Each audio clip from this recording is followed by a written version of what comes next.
Assalamualaikum warahmatullahi wabarakatuh. Waalaikumsalam warahmatullahi wabarakatuh. Selamat siang. Saya Agus Sugiarto, perwakilan dari kelompok 2 MKWK Universitas Indraprasta. Di sini saya dengan tokoh masyarakat yang bernama Pak Haji Ganis Harsono. Ganis Harsono. Di sini saya akan belajar dan menimba ilmu dari beliau mengenai pembinaan akhlak remaja dan dewasa.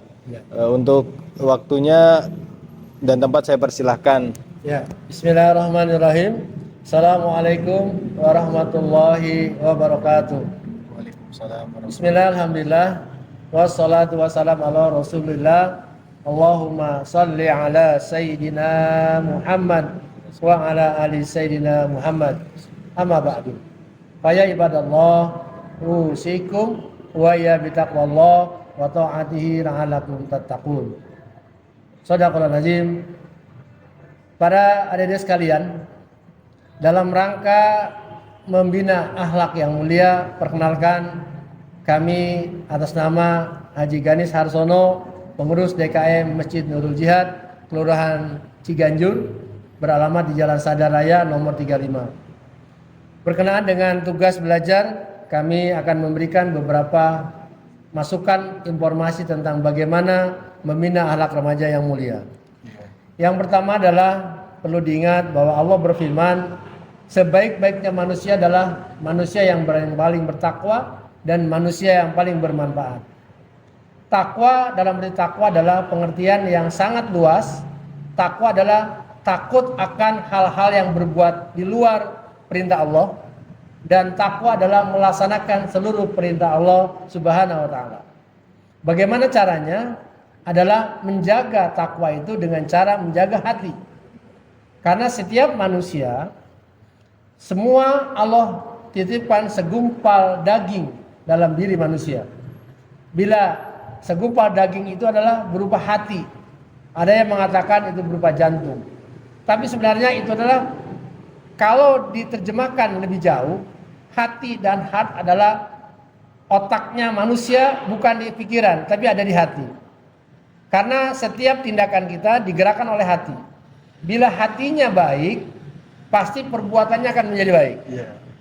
Tapi kalau hatinya dengki, iri, maka yang keluar juga dalam mulutnya, dalam perkataannya menjadi hal yang kurang baik. Baik. Itu yang harus kita penuhi dalam setiap unsur manusia, baik orang remaja atau dewasa. Karena saya tekankan lagi, menjaga hati adalah bagian yang paling utama dalam hidup ini. Karena kalau hatinya sudah dijaga, maka proses berikutnya akan menjadi takwa. Berarti kita akan melaksanakan segala perintah Allah dan meninggalkan secara larangan-larangan Allah. Itu adalah proses yang harus kita lalui. Saya kira demikian untuk awalnya. Baik, untuk peranan teknologi yang terus berkembang, jadi dunia sosial saat ini kan pasti mempengaruhi di mana perkembangan akhlak remaja dan dewasa. Dari segi tanggapan Pak Haji sendiri mengenai peran pengaruh dari dunia sosial itu seperti apa? Terima kasih. Memang sebenarnya era sekarang ini era yang sangat luar biasa, era digitalisasi, sosmed, banyak media-media yang kita tidak dulu berpikir memudahkan kerja dan memudahkan langkah-langkah kita. Salah satu contoh, dulu kita kalau mengirim surat susah banget pakai pos. Sekarang tinggal pakai klik, pakai jari-jari sudah sampai. Pakai WhatsApp, pakai email segala macam, Pak. Ya kan? Terus bagaimana caranya kok sekarang memudahkan? Sebenarnya memudahkan ini ada sisi positif dan ada positif negatifnya. Yang positif sebenarnya bagaimana kita bisa melakukan hal-hal yang baik. Salah satu contoh, kita mau lihat apa? Kita mau cari apa di digitalisasi sekarang? Kita mau iklan kayak apa? Mau cari rezeki kayak apapun sebenarnya gampang di era sekarang ini. Tapi sekarang kebanyakan remaja kita nih hanya pengguna saja, tidak sebagai pemakai. Jadi senangnya mengklik-klik saja, tapi tidak bagaimana mendesain satu konten, satu bagian yang bisa menghasilkan. Nah, sebenarnya proses itu perlu dilakukan. Karena banyak juga kajian-kajian yang mengarah untuk akhlak yang mulia seperti itu. Ya. Gimana? Ya baik Pak. Jadi emang dari peran dunia sosial sendiri itu ada dampak positif dan negatifnya ya. Betul. Nah untuk di situ untuk memilah dan memilih perbuatan yang positif dan negatif itu seperti apa Pak? Iya. Sebenarnya karena kita ini sekarang sebagai pengguna, tidak sebagai yang menghasilkan. Sebenarnya ada proses. Sebenarnya awalnya kita belajar. Setelah itu kita tingkatkan skill. Bagaimana mendesain satu website atau mendesain satu video yang baik, yang bisa menghasilkan. Itu kadang-kadang kita nggak suka gitu, karena memang persaingannya sudah berat. Sehingga perlu kita lakukan ke depan ini, remaja-remaja ini untuk bisa meningkatkan dari sisi-sisi itu.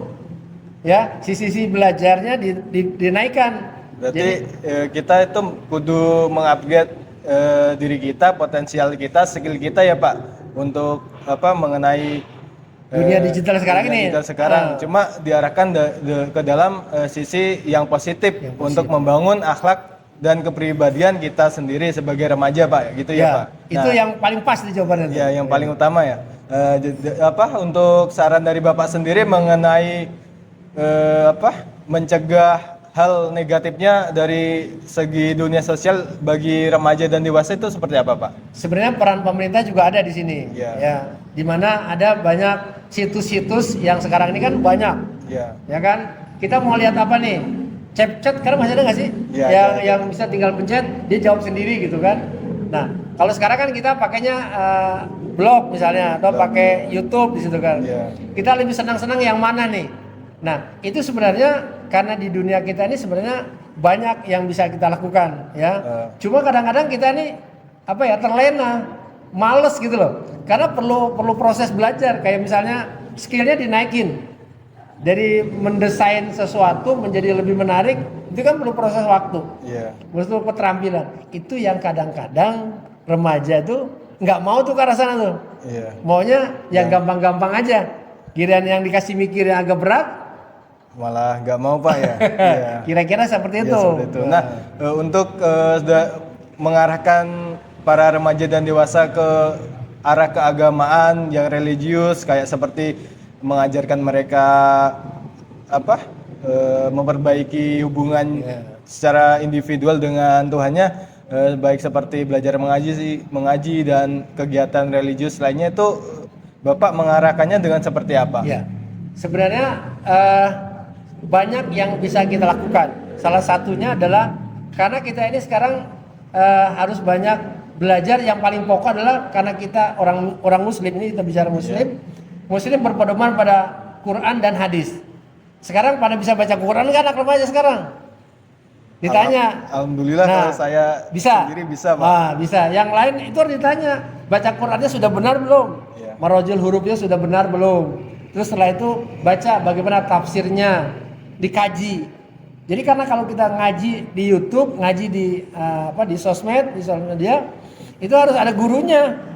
Karena kalau nggak ada gurunya, jadi setan yang ngajarin kita. Berarti intinya ada guru pembimbing yang bertanggung jawab ya Pak.